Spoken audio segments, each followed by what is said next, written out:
దేశంలో తొలి mpox monkey pox case నమోదైనట్లు ప్రభుత్వం అధికారికంగా ప్రకటించింది.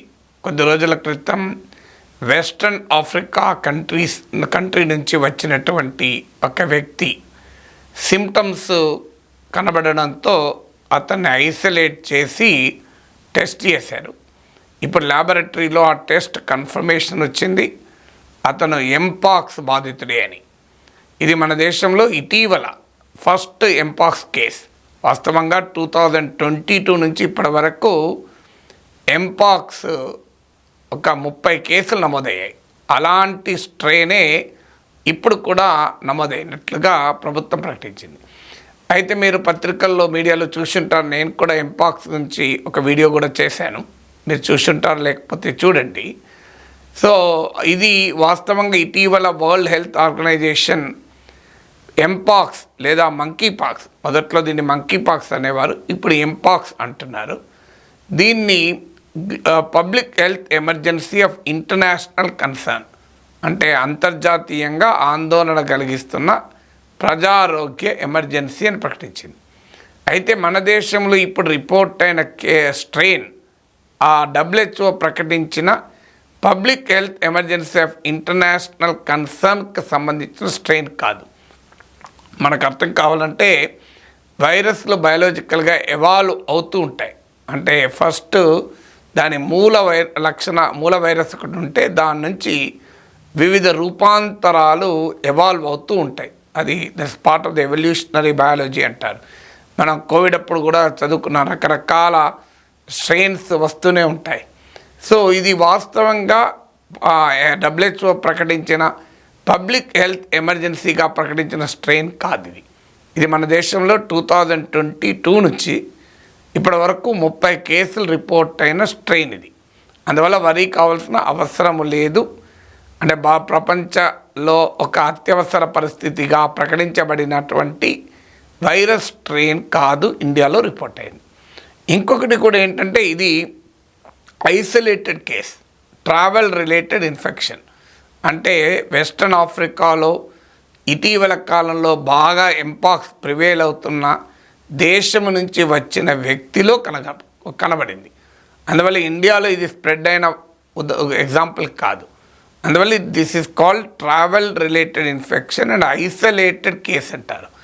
అందువల్ల కేంద్ర ప్రభుత్వం ప్రకటించింది ఇది వైడ్ స్ప్రెడ్గా, అంటే బాగా స్ప్రెడ్ అయ్యే అవకాశము లేదు, ఆందోళన చెందాల్సిన అవసరం లేదు, పానిక్ అనవసరము. ఇది ప్రభుత్వం అధికారికంగా ప్రకటించింది. ఎందుకంటే చాలా కాలంగా ఎంపాక్స్ ప్రపంచంలో వివిధ దేశాల్లో వస్తూ వచ్చింది. తాజాగా కూడా మనం అమెరికా నుంచి మొదలుకొని పాకిస్తాన్ వరకు ఈ కేసులు నమోదయ్యాయి. పాకిస్తాన్లో ఇప్పటికే 5 కేసులు నమోదయ్యాయి. పెషావర్లో ప్రధానంగా దీని ఎపీ సెంటర్, ప్రధానంగా ఈ కేసులు పాకిస్తాన్లోని పెషావర్లో రిపోర్ట్ అయ్యాయి. వాస్తవంగా డెమోక్రటిక్ పీపుల్స్ రిపబ్లిక్ ఆఫ్ కాంగోలో భారీగా కేసులు, దాదాపు 60% ఈ ఇటీవల కాలంలో స్టార్ట్ అయినటువంటి ఈ ఫేజ్లో అయితే 60% కేసులు ఈ డెమోక్రటిక్ రిపబ్లిక్ ఆఫ్ కాంగోలోనే రిపోర్ట్ అయ్యాయి. ఇది కాకుండా బురుండి, రువాండా, యుగాండా, కెనియా లాంటి దేశాల్లో కూడా కేసులు రిపోర్ట్ అయ్యాయి. చాలా కాలం ఇది ఆఫ్రికాకే పరిమితమైన వైరల్ డిసీజ్గా చూసేవారు. కానీ కాలక్రమేణా ఇప్పుడు ప్రపంచంలో 120 దేశాలకు గత కొన్ని దశాబ్దాలుగా డేటా చూస్తే 120 కంట్రీస్లో ఎంపాక్స్ కేసులు రిపోర్ట్ అయ్యాయి. సుమారు 1,00,000 కేసులు రిపోర్ట్ అయ్యాయి. 220 డెత్స్, 220 మంది మరణించారు కూడా. సాధారణంగా ఇది symptoms rash, fever, muscle pain, back pain ఇలాంటి రూపాల్లో ఉంటుంది. సో నార్మల్గా అయితే వచ్చి వెళ్ళిపోతుంది. కొన్ని కేసు సందర్భాల్లో మాత్రమే సీవియర్ అవుతుంది. స్మాల్ పాక్స్, మన దేశంలో ఎరాడికేట్ అయిన స్మాల్ పాక్స్ ఫ్యామిలీకి చెందిన వైరస్ ఇది. ఇందులో ఈ వైరస్కు వ్యాక్సిన్తో కూడా దీన్ని ట్యాకిల్ చేయొచ్చు. ఈవెన్ ఈ ఎంపాక్స్ సోకిన వ్యక్తితో కాంటాక్ట్ అయిన 4 డేస్లో కూడా వ్యాక్సిన్ ఇవ్వవచ్చని చెప్తున్నారు. సిమ్టమ్స్ లేకపోతే 14 డేస్ వరకు కూడా ఇవ్వవచ్చని ఎన్డీటీవీ కథనం. సో అందువల్ల వరీ కావాల్సింది లేదు. ప్రభుత్వం క్లియర్గా instruction, no need for panic. ఏది ఇష్టం వచ్చినట్టు సోషల్ మీడియాలో వదంతులు వ్యాపిస్తాయి, ఫేక్ న్యూస్ వ్యాపిస్తాయి.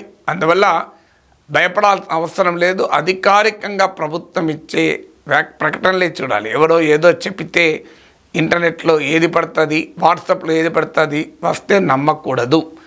అయితే ఇప్పటికీ కేంద్ర ప్రభుత్వం వివిధ రాష్ట్ర ప్రభుత్వాలకు, యూనియన్ టెరిటరీస్కు ఫ్రెష్ అడ్వైజరీ ఇచ్చింది.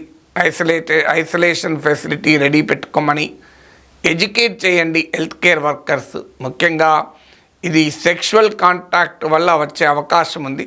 ఒకసారి వచ్చాక వాళ్ళతో కాంటాక్ట్ అయి ఉన్న వారికి వచ్చే అవకాశం ఉంది, వాళ్ళతో క్లోజ్ కాంటాక్ట్ అయి ఉన్న వారికి. కానీ అందువల్ల ఈ సెక్షువల్లీ ట్రాన్స్మిటెడ్ డిసీజెస్కు స్కిన్ కేర్లో పనిచేస్తున్న హెల్త్ కేర్ వర్కర్స్కు దీని సిమ్టమ్స్ పైన, అలాగే డయాగ్నసిస్ పైన, అలాగే ట్రీట్మెంట్ పైన యాక్షన్ ఏం తీసుకోవాలనే దానిపైన హెల్త్ కేర్ వర్కర్స్ను ఎడ్యుకేట్ చేయండి.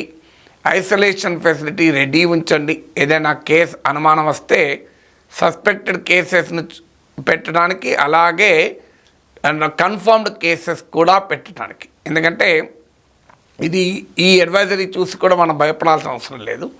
ముందస్తు చర్యలుగా ప్రభుత్వాలు ఎప్పుడు కూడా జాగ్రత్త పడుతూ ఉంటాయి.